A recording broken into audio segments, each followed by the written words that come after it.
She said, "I only bring an empty lunchbox so no one knows we have nothing." But when he opened it, what he saw changed his life forever. You won't believe what happens next.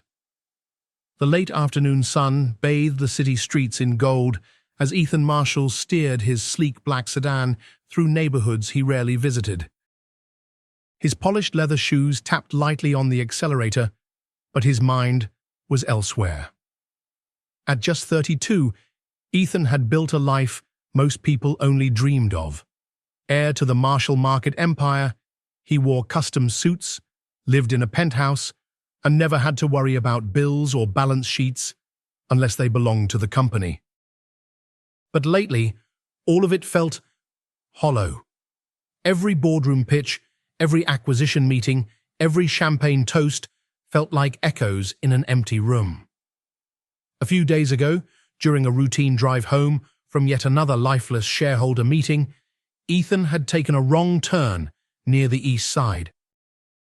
That detour led him past a modest public school, a simple brick building with peeling paint, and a playground filled with children.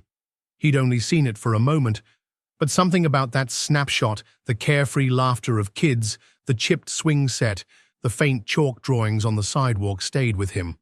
Today, instead of heading to the office, Ethan followed that memory back to the school. He pulled up quietly along the curb, just across from the entrance. It was a simple place, nothing flashy, just a red door with a handmade banner that read, "Welcome to our school." Children were still outside playing in the yard. Some kicked a deflated soccer ball. Others drew flowers in the dirt with sticks. Ethan remained in the car for a moment, observing. The contrast was jarring. This world and his were miles apart, yet barely separated by a few city blocks. Finally, he stepped out. His Italian loafers clicked on the sidewalk. The tailored navy blazer he wore caught the breeze as he walked up to the front entrance. He didn't quite fit in with the environment. He knew it, but for the first time in years, he didn't care. Inside, a woman seated behind a table greeted him with a warm but surprised smile. "May I help you, sir?" "Yes," Ethan replied, holding up a white envelope. "I'd like to make a donation for the school." Her eyes glanced at his clothes, then at the envelope. "That's kind of you. You can speak with the office down the hall." Ethan nodded, walking past walls lined with crayon drawings, spelling quizzes, and construction paper hearts. The place was humble-worn floors, old lockers, but it was filled with something he hadn't seen in a long time. Heart. After handing off the envelope containing a sizable check to a stunned clerk, Ethan declined the formal thank you letter and politely stepped out. He wasn't here for a photo op. He was about to head back when a voice from the office said, "You're welcome to take a look around, sir. Recess is starting. You can see the cafeteria if you like." Ethan didn't know why, but he accepted. The cafeteria was loud and buzzing, filled with the joyful chaos of children eating lunch. Some had cartoon lunchboxes. Others waited in line for school-provided meals, and then, in the far corner, he saw her. A little girl sat alone at a table, cradling a faded blue lunchbox. Her dark hair was tied into a tight braid, and her clothes, though clean, were clearly hand-me-downs. But it was her actions that struck Ethan. She wasn't eating. She was pretending to serve food to invisible guests, pouring air into imaginary cups, offering bites to no one. "Here you go, sir," she said to the empty space across from her. "And for dessert, a chocolate cloud cake." "Only the best in town." Ethan stood frozen. She was so serious, so dedicated in her game. It wasn't just make-believe, it was survival. Without thinking, he approached. "This restaurant looks fantastic," he said gently. "Do you have room for one more?" The girl looked up, startled. Then, a smile bloomed across her face, bright and radiant. "Of course, sir. Welcome to Clara's restaurant. I'm Clara." He sat on the tiny bench opposite her, his long legs cramped under the child-sized table. "What's the special today?" Clara thought for a moment. "The everything sandwich. And galaxy fries, with a side of magic." Ethan smiled. "That sounds perfect." Clara opened her lunchbox slowly. Inside was nothing. No sandwich, no fruit, just a folded piece of paper. Her fingers moved quickly, closing it before he could see too much, but he caught a glimpse. Just a few words, written in an adult's handwriting. "I'm sorry. I promise I'll send something tomorrow." Ethan's heart clenched. Clara resumed her game, pretending to slice bread, spread toppings, add invisible pickles. "Careful," she said, handing him the air sandwich. "It's hot." He mimed, taking a bite. "Best sandwich I've ever had." Clara beamed with pride.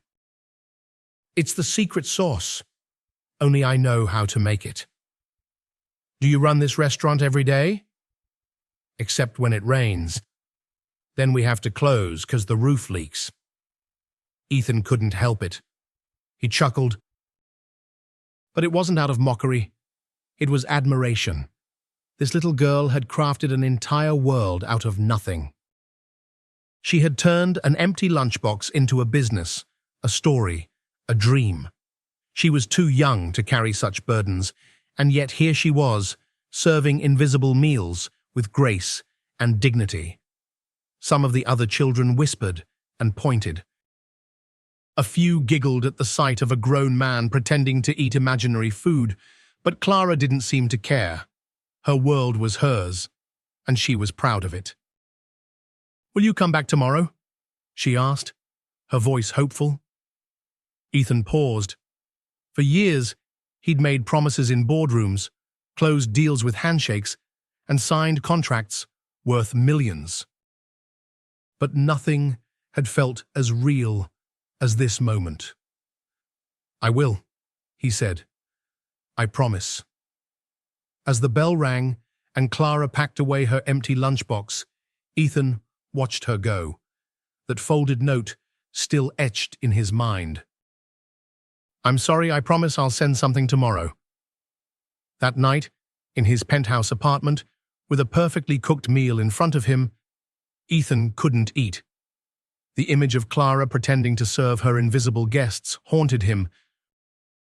Something inside him had shifted. For the first time in a long while, Ethan Marshall wanted to keep a promise not for profit, but for a little girl with a brave smile and an empty lunchbox. Ethan Marshall couldn't sleep that night. The city skyline blinked outside his penthouse windows, but the lights offered no comfort. He stood in his spotless kitchen, staring into a refrigerator stocked with organic vegetables and imported cheeses, yet feeling utterly empty. Every item on the shelves was handpicked by his private chef, but he had no appetite. What haunted him wasn't a business deal gone wrong or a bad headline. It was a little girl with a lunchbox full of nothing and eyes full of imagination. Clara. He hadn't expected her name to stick so quickly, but it did. Her smile, her pretend restaurant, the way she had offered him a sandwich made out of erit, stayed with him like a melody he couldn't forget. Ethan had met powerful CEOs and foreign dignitaries, but none had made him feel what that small girl in hand-me-down clothes had. He poured himself a glass of water, took a sip, and sat down at the breakfast bar. His phone buzzed nearby, a reminder about a board meeting in the morning, but he didn't care. His mind had already made a decision. He was going back. The next morning, Ethan arrived earlier than before. This time, he wore a plain jacket and jeans. Nothing that screamed wealth. He didn't want to be seen as the billionaire coming down from the clouds. He just wanted to be there. He stood outside the schoolyard, scanning the crowd of arriving students. They trickled in through the gate, some chatting in groups, others walking silently. Then he saw her, Clara. She walked hand in hand with a smaller girl, her little sister, by the looks of it. The younger girl had the same eyes, the same hair, but her shoulders slumped with tiredness. She clutched a worn plush bunny to her chest. They both wore matching jackets, too big for their frames, and shoes with fraying seams. Ethan followed them with his eyes until they disappeared into the school. He waited for the bell to ring and approached the front office again. This time, he asked if he could volunteer read to the younger kids or help organize books. The staff was surprised, but polite. Few volunteers ever came from this part of town, and certainly none who looked like him. That afternoon, he helped sort through dusty book bins in the library, and when recess came around, he slipped into the cafeteria just in time to see Clara setting up her restaurant again. She was alone this time. Ethan sat down at the same little table, offering her a gentle smile. "Are you open for business today?" She nodded, shy at first, but then brightened. "Yes, but we're short on desserts." "I brought my own," he said, reaching into a paper bag. Inside were 2 small pastries, chocolate and vanilla cupcakes, wrapped with care. Her eyes widened. "For real?" He handed one over. "Of course. You can't serve the galaxy fries without dessert." She laughed, that same magical laugh from yesterday. "I think we're going to be best friends." As they shared cupcakes, Ethan carefully asked, "Is it just you and your sister?" Clara looked down at her lap. "And Mommy. She works a lot. Sometimes at night, sometimes all day. That's why she can't always pack lunch." He nodded slowly. "What's your sister's name?" "Amelia," she whispered. "She's 6. She gets scared when the lights go out. But I tell her it's just the stars taking a break." Ethan felt something twist inside him. Children shouldn't have to be this wise. They shouldn't have to cover for life's harsh edges with stories about stars and magic sandwiches. "Your mom must be strong," he said gently. "She is. She says, if we keep believing, things will change." He wanted to ask more, but the bell rang again. Clara packed up her empty lunchbox, wiping frosting from her lips. As she left, she turned back to wave. "I'll save you a seat tomorrow." He waved back, and once again, something in him cracked.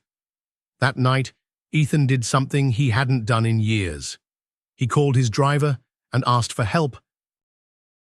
"I need to find someone," he said. "No names, just a mother and 2 girls. Clara and Amelia Dawson.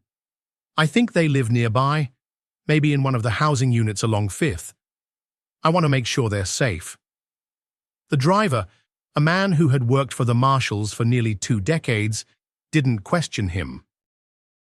"I'll see what I can do." It took less than 24 hours. Olivia Dawson, age 29, single mother, works double shifts at a nearby diner and cleans offices in the evening. Lives in a 1-bedroom apartment with her daughters, no known family nearby, no record of assistance or support services. Just getting by. Ethan stared at the printed report like it was a secret file on a forgotten hero. Her name didn't ring a bell, but something in her story did. There was strength there, resilience, love. He thought of Clara's note. "I'm sorry. I promise I'll send something tomorrow." He had 100 employees who sent apology emails every day, but none had the weight of that one handwritten sentence. The next morning, Ethan packed a new lunchbox. One filled with real food, a sandwich, a juice box. Fresh fruit, even a tiny note. He didn't sign it. He just left it with the school office and asked them to pass it along to Clara, anonymously. That day, when recess came, he stayed away from the cafeteria. He watched from the hallway instead. Clara opened the box slowly, looked around, then smiled, the biggest smile he'd ever seen. She shared the grapes with her sister. Ethan leaned against the wall, eyes misting. He didn't know where this path would lead, but one thing was clear. He wasn't turning back. Ethan Marshall stood across the street from the corner diner, his hands tucked into the pockets of his coat. It was a modest place, blue awning faded by the sun, a flickering neon sign that read, "Breakfast served all day." Through the window, he could see a few customers hunched over chipped coffee mugs, chatting with the waitress behind the counter. He wasn't there for eggs and bacon. He was looking for a woman he hadn't seen in years, but couldn't stop thinking about since yesterday afternoon. Olivia Dawson. The name in the report didn't stir anything at first, but when he saw the photo, her smile, tired but warm, something clicked. The curve of her jaw, the glimmer in her eyes. It hit him like a wave he hadn't braced for. He knew her. Or at least, he had. Back when he was just another broke college kid with calloused hands and big dreams, he had met a girl named Olivia. She worked at the library. Wore her hair in a messy bun, always had a paperback tucked under her arm. They talked about poetry once. She'd laughed at one of his corny jokes, and then life happened. He left for New York. She stayed behind. He hadn't thought about her in years, but now, fate or something like it had brought her name back into his world through a little girl with a cardboard restaurant. He needed to see her. He crossed the street and stepped inside. The bell above the door jingled softly. The smell of coffee and fried potatoes filled the air. A few heads turned, but most went back to their plates. The waitress behind the counter looked up, tucked a loose strand of hair behind her ear, and smiled. "Table for one?" she asked. He nodded, but his voice caught. "Olivia?" She froze. Her smile faltered, eyes narrowing as she tried to place him. Then her brows lifted, almost imperceptibly. "Ethan. Marshall." Her voice was a whisper, not from disbelief, but from memory. He stepped closer, unsure of what to do with his hands. "It's been a long time." She gave a soft, breathless laugh. "You could say that." A few customers looked their way, curious. She motioned to a corner booth. "Go sit. I've got 5 minutes." He did as he was told, sliding into the worn red leather seat. She poured 2 coffees, black, no sugar, like she somehow remembered, and joined him. They sat for a moment in silence, the hum of the diner surrounding them like background music to a scene they never expected to share again. "I wasn't sure it was you," she finally said.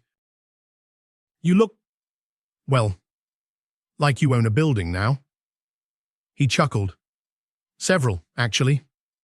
She shook her head. "Of course you do." Her tone wasn't bitter, just tired, like someone who'd read the ending of a book long ago and made peace with it. "You have 2 daughters," he said gently. Olivia blinked. "That obvious?" "One of them served me imaginary fries, said her mum was her hero." Her hand went to her heart. "Clara." Ethan took a deep breath. "I didn't know. Until yesterday." "I had no idea it was you." She looked away, out the window. It's been a hard few years. I never expected our paths to cross again. Certainly not like this. You never reached out. I figured you moved on, became the man everyone talks about, the one who builds empires. Her voice was soft now, and a little sad. And I had mouths to feed. There it was, the truth nestled inside those few words. He didn't ask about the father. He didn't need to.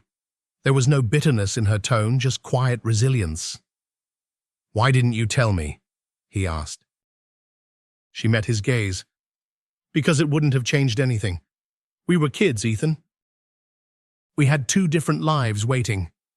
I didn't want to trap you in something you hadn't chosen." "But I would have chosen," he whispered. Silence settled between them again. Then, with a small smile, Olivia said, "You still like your coffee black." "I still remember your library jokes," he replied. Her laughter was brief, but real. "I'm trying," she said, voice cracking slightly. "To keep them safe, to keep their joy alive. Clara, she believes in things I'm scared to dream about. And Amelia, she holds on to every hug like it might be her last." "You're doing more than trying," he said. "You're showing up, every day. That takes strength." Her eyes shimmered. "Sometimes I wish someone would show up for me." Ethan reached across the table, gently covering her hand with his. "I'm here now." She didn't pull away. "I don't know what that means yet," she said, her voice barely audible. "But I'm not strong enough to push you away anymore, not if it means hope for them." His grip tightened, just a little. "Then let's take this one day at a time." Just then, the bell over the door rang again. The shift manager called her name. "I have to get back," she said, standing up slowly. He stood too. "Same booth tomorrow?" he asked. She nodded. "You bring the coffee, I'll bring the stories." As Ethan stepped out into the daylight, the chill in the air felt different. The world hadn't changed, but something in his heart had. For the first time in years, Ethan Marshall wasn't thinking about his next business deal. He was thinking about a diner waitress with tired eyes, a little girl who served invisible cupcakes, and the second chance he never knew he needed. The rain began around noon. Not the kind that roared or crashed against rooftops, but a soft, steady drizzle. The kind that made you pause, look out the window, and remember things you hadn't thought of in years. Ethan Marshall sat in his car across from the diner, watching the raindrops trace lines down the windshield.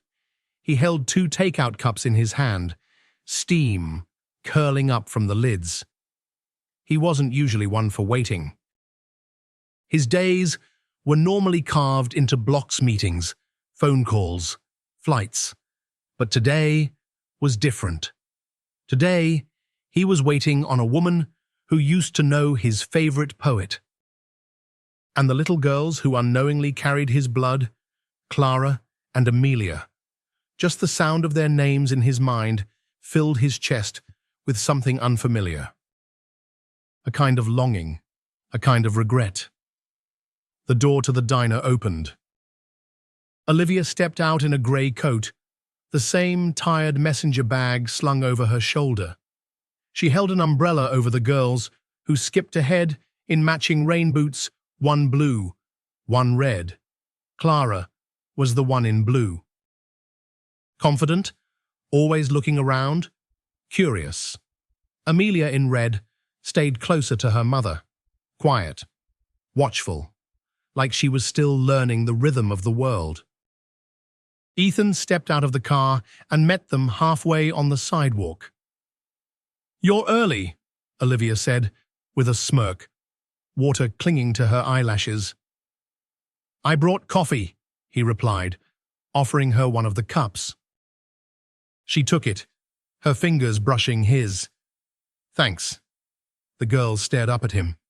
"Hi again," Clara said boldly. "You're the man from the cupcake shop."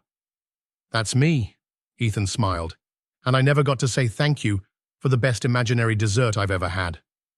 Clara beamed. Amelia tilted her head. "Are you Mummy's friend?" Olivia hesitated. Ethan answered for her. "I'd like to be." They began walking together, the umbrella tilting slightly to shield the girls. Rain tapped softly on the fabric above. There was a small park just 2 blocks away, with a few benches and a swing set. They found a covered area and settled there, letting the girls run ahead and play in the damp sand and puddles. "You didn't have to come," Olivia said, taking a careful sip of the coffee. "I wanted to." She glanced at him. "Why now, Ethan?" He didn't answer right away. He watched the girls, watched the way Amelia followed Clara's lead, but kept glancing back at her mom, like she needed confirmation that everything was still okay. "I've had a lot of time to think since we talked," he finally said. "More time than I expected. I cancelled my meetings this week. That probably doesn't sound like much, but for me, it's different." "You cancelled work for us?" "I cancelled it for me," he said. "Because I realized how much I've missed without even knowing it." Olivia looked away, her expression unreadable. "They deserve to know where they came from," he added. "And you shouldn't have to carry this alone." She let out a breath. "I've carried it for 8 years, not because I wanted to, but because I didn't think I had a choice." "You have one now," Ethan said softly. "We both do."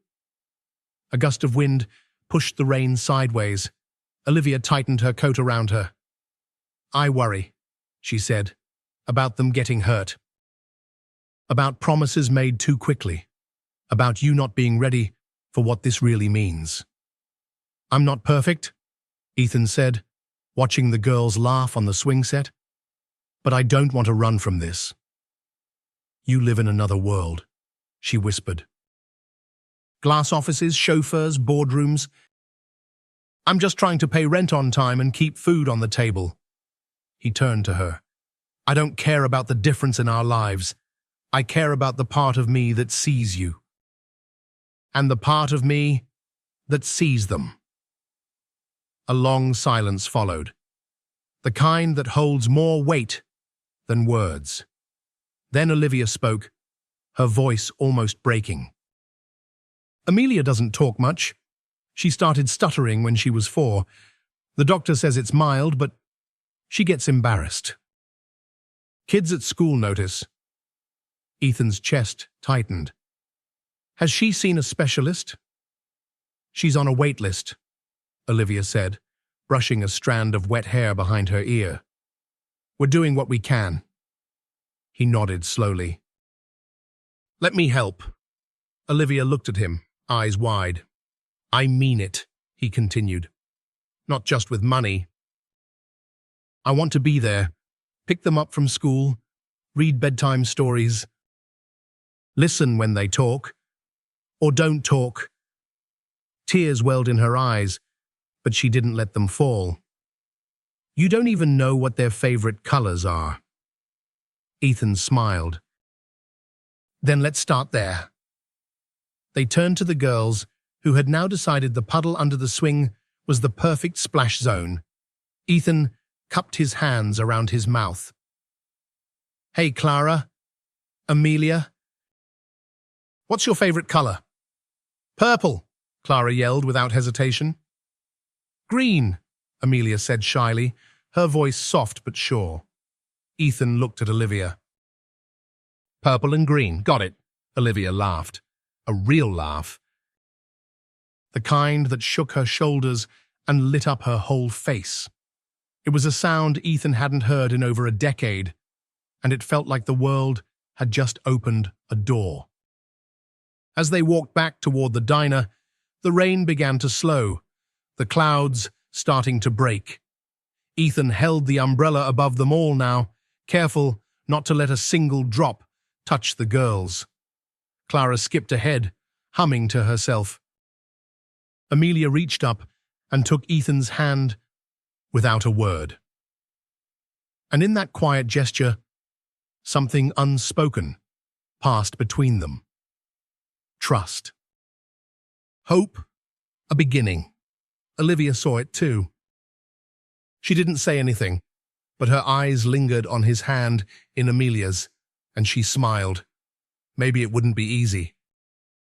But maybe, just maybe, it would be worth it. The following Sunday, Ethan Marshall arrived at Olivia's apartment with a paper bag of groceries in one hand and a nervous smile on his face. He'd offered to cook. Not something he did often. Truthfully, he had a private chef who handled most of his meals. But this wasn't about the food.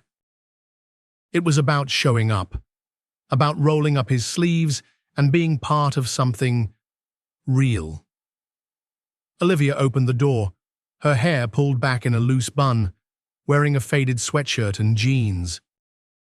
She looked tired, but beautiful in a way that didn't ask for attention. "You're early," she said, stepping aside.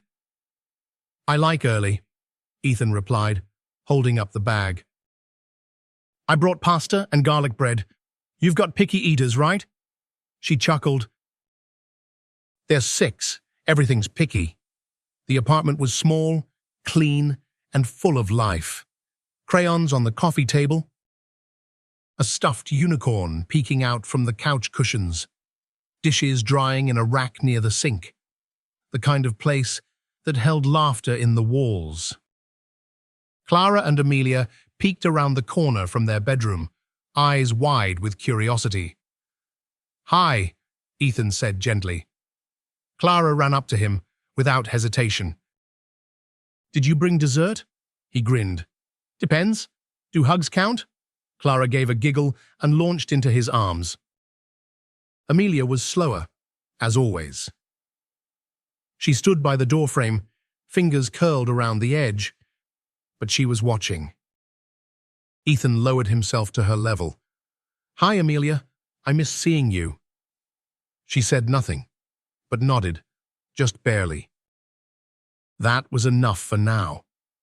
As Olivia prepared the pot and handed Ethan a cutting board, he rolled up his sleeves.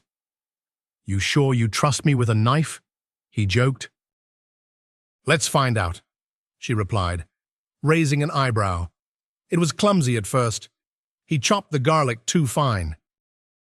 Nearly dropped the olive oil bottle, burned one piece of bread before the timer reminded him it was time to pull it out. But Olivia laughed through it all. The girls ran in and out of the kitchen offering taste tests, helping stir sauce, and arguing over who would set the table. "This is chaos," Ethan muttered with a smile, wiping marinara off his sleeve. "This is life," Olivia corrected. By dinner time, the kitchen smelled like tomatoes, butter, and something else he couldn't quite name. Maybe it was warmth. Maybe it was belonging. They all sat at the table, Ethan across from the girls, Olivia at the head. He looked around and realized something that shook him a little. This wasn't a meal. This was a memory. Their first dinner together. They passed plates and shared silly stories. Clara talked about her art project at school. Amelia mentioned a classmate who brought a turtle in his backpack, then quickly covered her mouth, realizing she had spoken without stammering. Olivia caught it too. She smiled, but said nothing, letting the moment bloom in silence. Ethan leaned in. Did he really bring a turtle to class? Amelia nodded, more confidently this time. It peed on the floor. Everyone burst out laughing, and for once, the quiet little girl with the green rain boots led the chorus. After dessert store-bought brownies that the girls insisted tasted better than any chef could make, Olivia put on some soft jazz, and the girls danced barefoot in the living room. Ethan watched them, his heart swelling. "This," he said quietly to Olivia, "is the part I didn't know I was missing." She looked at him, not with suspicion, not with old hurt, but with something softer. Hope. "You're good with them," she said. "I'm trying to be. You're different than you used to be." "So are you," he replied gently. They stood side by side, watching the girls swirl around in mismatched pajamas, the lamp casting warm shadows on the wall. Then Olivia surprised him. "You know," she said slowly, "I used to imagine this." He turned to her. "You coming back?" "Sitting at the table, laughing with them. I used to wonder if I was just dreaming something that would never happen." "I wish I'd come back sooner," he whispered. "I wish you had too, but—" She took a deep breath. "But I'm glad you're here now." There was no kiss, no dramatic swell of music. Just a shared glance that said more than words ever could. When it was time to leave, the girls wrapped their arms around him like it was the most natural thing in the world. "Will you come again next week?" Clara asked. "I'd like that," Ethan replied. Amelia tugged at his coat. "Can you bring pancakes next time?" "Absolutely." He hugged them one more time, then turned to Olivia. "Thank you," he said. "For dinner?" she asked. "For letting me in." She smiled. "We'll save your seat." As he stepped out into the night, the air was crisp but not cold. The stars were peeking through the city haze. And for the first time in years, Ethan Marshall didn't feel like a man on the outside looking in. He felt like a man going home. Ethan Marshall sat alone in his downtown penthouse, staring out over the city lights. The usual hum of confidence that surrounded him in boardrooms and investor calls was gone. Tonight, the silence pressed harder than usual. He thought of Clara's drawing on his fridge, proudly stuck there with a magnet shaped like a giraffe. It said, "To Mr. Ethan," in crooked crayon letters, and he thought of Amelia's quiet smile when he made pancakes, burnt ones, no less. But most of all, he thought about Olivia, the way she had looked at him the last time he left her apartment, like she was starting to believe he might actually stay. He hadn't told her everything yet. He hadn't told her how badly he had failed her years ago, and now, he thought, I have to. The next day, Ethan made a phone call to someone he hadn't spoken to in years, his former lawyer. "I need copies of the custody documents," he said quietly. "From 6 years ago." There was a pause on the other end. "You sure about that, Ethan?" "I should have been sure then. I'm sure now." The folder arrived the next day, a thin stack of papers that weighed more than any corporate contract he had ever signed. As he flipped through them, he remembered each painful choice, his name missing from the birth certificate, the settlement that said he wouldn't contest anything. The silence he chose because he was angry, scared, and above all, selfish. He had told himself then that Olivia had shut him out, that she hadn't trusted him. But the truth was, he hadn't fought. He hadn't even asked. And now, the consequences of that silence were named Clara and Amelia. They didn't know he had once walked away, not just from Olivia, but from them too. He couldn't fix the past, but maybe he could be honest about it. So that night, he returned to Olivia's apartment with a folded letter in his pocket and too much on his mind. The girls were coloring on the floor when he arrived, and Amelia had drawn what looked like a family, 2 girls, a tall man, and a woman in a yellow dress. Ethan's heart caught in his throat. He looked at Olivia and nodded toward the kitchen. "Can we talk?" She followed him in, drying her hands on a towel. Her face was cautious, the way someone braces for a wave. "I brought something," he said, pulling out the letter and handing it to her. She opened it slowly, scanning the words with careful eyes. He had written it late the night before, in longhand. No legalese, no explanations, just the truth. It said he had known about the pregnancy, that he had left anyway. That he had watched from afar through reports his assistant gathered, not daring to get too close. That he was sorry, not in the casual way people say when they bump into you, but with every cell in his body. When she finished reading, she didn't speak right away. "I don't know what to say," she finally whispered. "You don't have to say anything," Ethan said, his voice low. "I just needed you to know. I should have been there. I could have been, but I wasn't. And that's on me." She set the letter down, her hands trembling. "Why now?" she asked. He sighed. "Because they matter to me, and because you matter to me. I don't want to build something with you on a lie." Her eyes welled up, but she didn't wipe them away. "Do you know what it was like, being 23, pregnant, and alone?" "I should have known," he said. "I should have asked." Olivia's voice cracked. "There were nights I thought maybe you'd come back, that maybe I didn't mean nothing to you. You meant everything to me. I just didn't know how to be a man back then. Not the kind you needed. Not the kind I needed to be." She looked at him then, not the billionaire, not the man in designer shoes, but just Ethan, the boy who once held her hand in a hospital waiting room. The man who had finally learned to say he was wrong.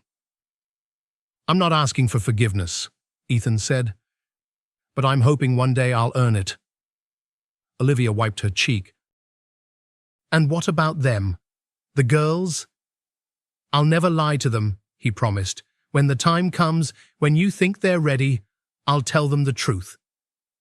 The moment hung between them, tender and raw. Then Olivia stepped forward. "You're not the same man who left, Ethan. I see that now. But you don't get to skip the hard parts. You don't just get to show up and be their hero." "I know," he said. "You have to stay.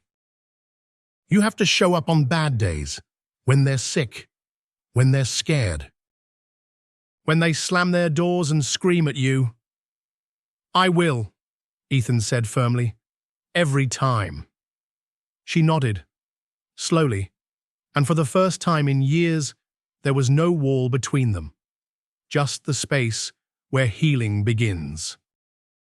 Later that night, after the girls had gone to bed, Ethan sat with Olivia on the couch. No television, no music. Just the soft hum of a city that never really sleeps. And for once, Ethan didn't feel the need to fill the silence. He let it hold them both. The first time Ethan Marshall picked Clara and Amelia up from school, he arrived 30 minutes early. He sat in his car, parked across from the playground, watching them run and laugh like the world had never hurt them. Clara was chasing a butterfly.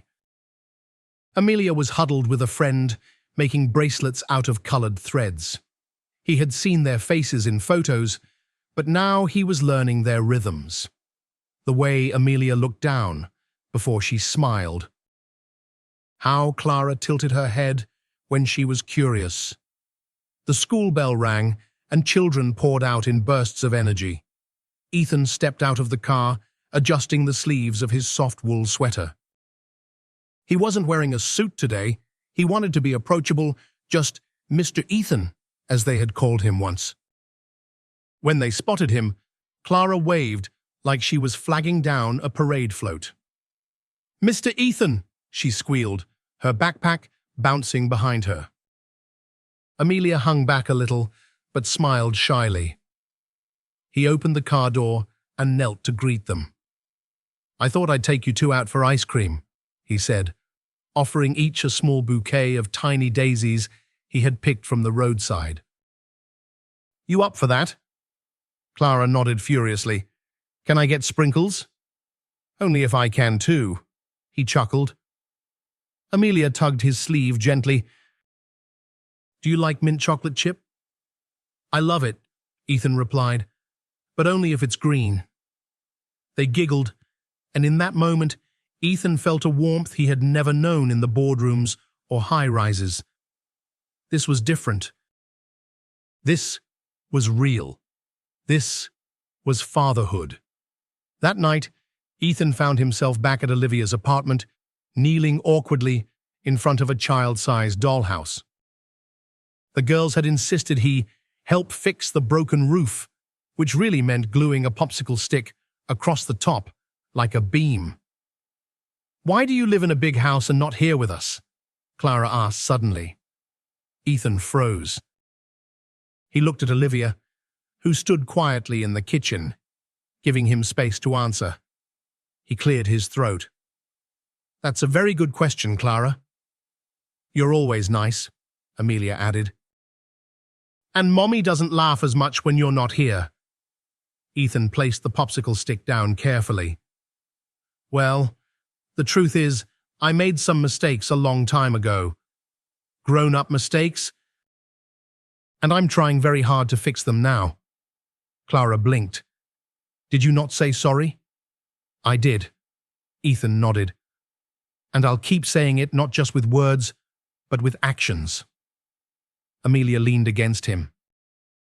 "You don't have to be perfect, Mr. Ethan." His heart broke open at that. "I'm not perfect," he said, voice catching. "But I love you both, and I'm here now, if you'll let me stay." The girls nodded, and just like that, forgiveness came from places unburdened by years.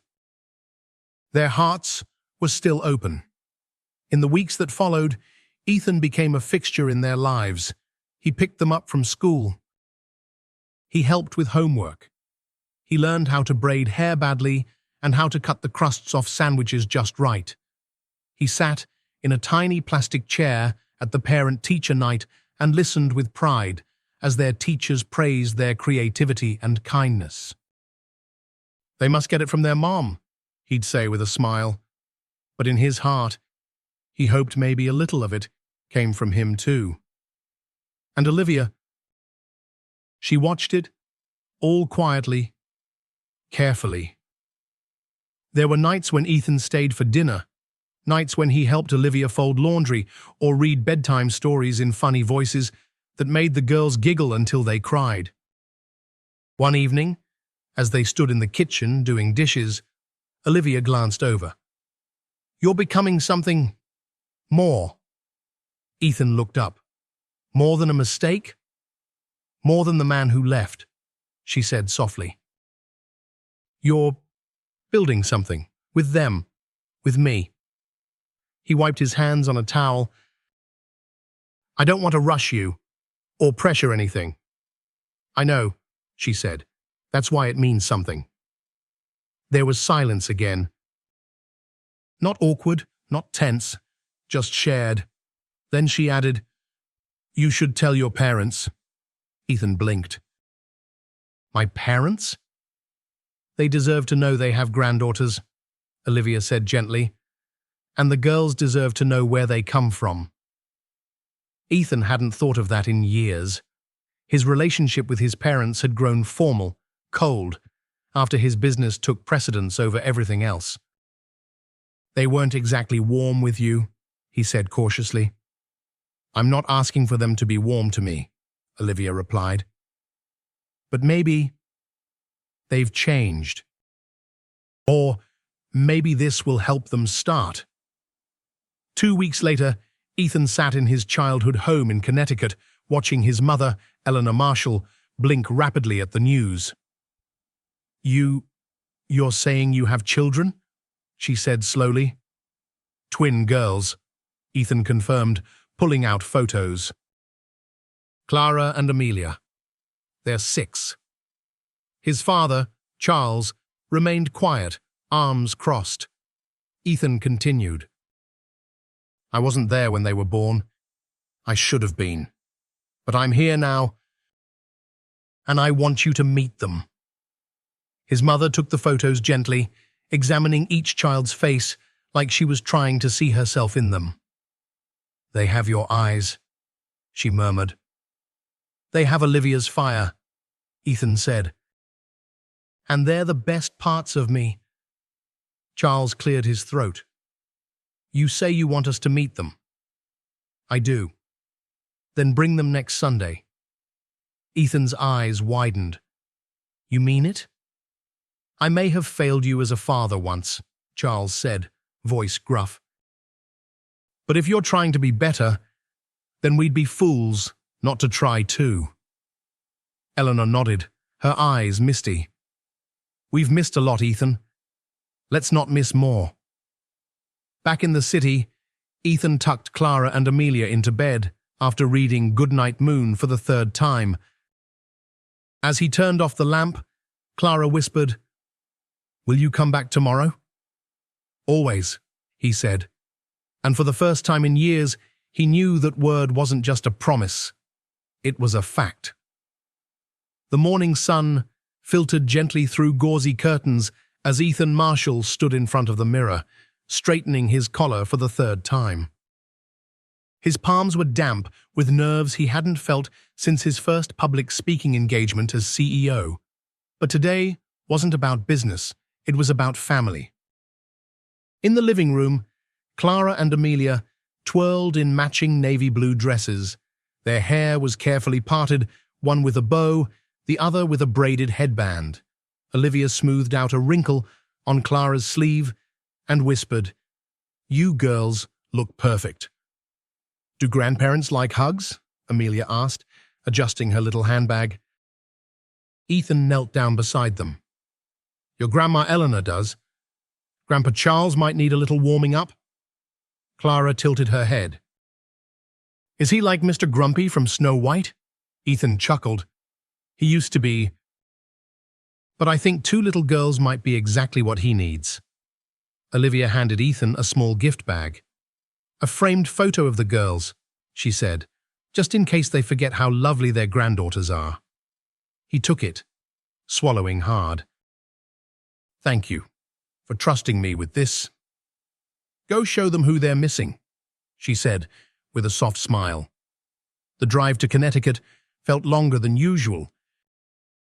Every familiar bend in the road reminded Ethan of how distant his relationship with his parents had become. Years of missed holidays, polite phone calls, and unspoken disappointments. But today wasn't about regrets. It was about healing. When they pulled into the long gravel driveway, Clara whispered, Wow, is this a castle? It's a house with a lot of history, Ethan replied. I used to race my bike down that hill over there. Got a scar on my knee to prove it. Amelia reached for his hand. Will they like us? They'll love you, he said gently, giving her fingers a reassuring squeeze. As they walked to the front door, the girls each holding one of Ethan's hands, the door opened slowly. Eleanor Marshall stood in the doorway, her eyes wide with emotion. Oh my goodness, she breathed. You must be Clara and Amelia. Clara stepped forward confidently. We brought flowers. Amelia held up the small bouquet they had picked from the city market daisies and baby's breath wrapped in ribbon. Eleanor knelt, arms open. Can I give you a hug? The girls nodded, and soon Ethan watched his mother embrace her granddaughters for the very first time. It was quiet and sacred, and everything he had hoped for. Charles Marshall appeared behind her, standing straight, hands in his pockets. He looked at Ethan, then down at the girls. I'm Charles, he said, with a voice rougher than necessary. "But you can call me Grandpa if you want." Clara blinked. "Do you like cookies?" Charles raised an eyebrow. "Who doesn't?" She grinned.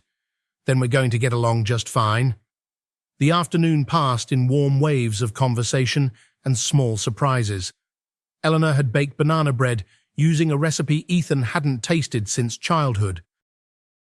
The girls played on the back porch, giggling as they chased butterflies with handmade nets Eleanor found in the attic. Charles remained quieter but observant. He listened as Amelia explained how her favorite book was Charlotte's Web and how Clara wanted to be a famous zoo doctor when she grew up. At one point, Charles gestured to Ethan to join him in the garden. They walked in silence for a moment, past hydrangeas and tulips Ethan barely remembered planting as a teenager. "You've changed," Charles said finally. Ethan exhaled. "I had to." Charles nodded. "I was angry when you left everything behind." "Angry at your ambition. Your silence." "I thought I had to prove something," Ethan said. "That success would fix the pain." Charles looked toward the house where the girls played. "Turns out they fixed it." Ethan felt his voice catch. "They did." "I'm not good with words, Ethan. Never have been. But I see you now, and I'm proud." It wasn't said with ceremony. No handshakes or tears. Just a father speaking plainly to his son, and it meant more than any award Ethan had ever received. Later that evening, Eleanor sat with the girls, showing them a photo album filled with old family pictures. "This was your daddy when he was 6, she said, pointing to a chubby-cheeked boy on a tricycle.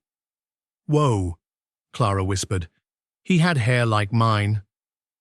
"And look at this," Amelia said, pointing to a picture of Eleanor and Charles at their wedding. "You were so young." "Time flies," Eleanor said, brushing a lock of hair behind Amelia's ear. Clara looked up suddenly. "Can we come back next Sunday too?" Charles cleared his throat. "We'll make lunch. Bring that banana bread back with you." Eleanor smiled. "We'd love that." As they stood to leave, Charles reached into his shirt pocket and pulled out 2 small velvet boxes. He handed one to each girl. "Found these in your dad's old room," he said. "Thought you should have them." Inside each was a locket small, gold, and worn with age. Ethan's mother gasped. "These were mine," she whispered, "when I was a girl." "We kept them," Charles replied. "Maybe it's time they had a new story." Amelia opened hers slowly. "Can I put a picture inside?" Ethan nodded. "Yes." "And maybe a tiny memory too." As they drove home, under a painted sky of purples and golds, the girls sang softly in the back seat. Olivia was waiting on the front steps when they arrived.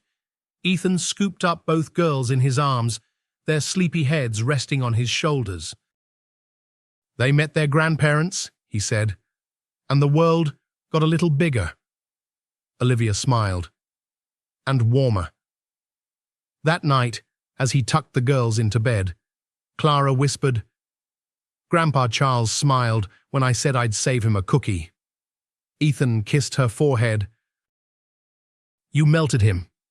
Amelia pulled her covers up. "Can we visit every week?" "Yes," he said. "As often as you want." He stood at the doorway, looking at the 2 small forms beneath the blankets. He had missed so many beginnings in their lives, but now he was here for the middle, for the laughter, the lockets, the banana bread, the bedtime questions. Ethan Marshall wasn't just a man trying to fix the past anymore. He was a father, and he was building a future. One of the most powerful lessons from this story is that it's never too late to heal broken family ties or to begin again. For many older adults, Time can feel like a thief stealing opportunities, closing doors, and placing regret where love should have bloomed. But this story reminds us that reconciliation is possible, even after years of silence.